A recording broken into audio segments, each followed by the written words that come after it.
আজি বহুত দিনৰ মূৰত দুদিনীয়াকৈ অফিচ বন্ধ পাইছো, গতিকে ভাবিলো ব্ৰেকফাষ্টত কিবা এটা স্পেচিয়েল বনাই খোৱা যাওক। মানে অফিচ যাওঁতেতো সদায় ভাতেই খাই যাওঁ, আকৌ টিফিনতো ভাতেই লৈ যাওঁ, বেলেগ কিবা বনাবলৈ সময়ে নহয়। এয়া মই পিৰালি পালেং চিঙি আনিলোগে, মানে বজাৰত এতিয়া বোলে পালেং পাবলৈ নাই।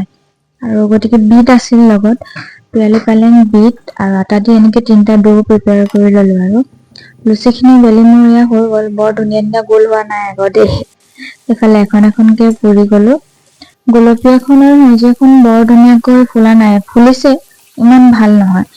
বাকী বগা কেইখন ধুনীয়াকৈ গোল গোলকে ফুলিলে আৰু দেখিবলৈ ভাল লাগিছে, খাবলৈ ধুনীয়া কোমলে হৈছে। কি জানি কিবা এটা বনোৱাত হয়তো খেলি মেলি হব পাৰে, মই ইমান এটা এক্সপাৰ্ট নহয় বাৰু। আৰু আজি লগত পায়স বনাম বুলি ভাবিছো, মানে সৰুতে যেতিয়া বাৰ্থডে খাব যাওঁ, পুৰি, পায়স, চানা দাইল আৰু কেক এইকেইটা কম্পালচৰি। সেইখিনি হলে মানে আমাক আৰু একো নালাগে। গতিকে সেই দিনটোকে ৰিক্ৰিয়েট কৰো বুলি ভাবিলো, লুচিৰ লগত আজি পায়স বনাই খোৱা যাওক।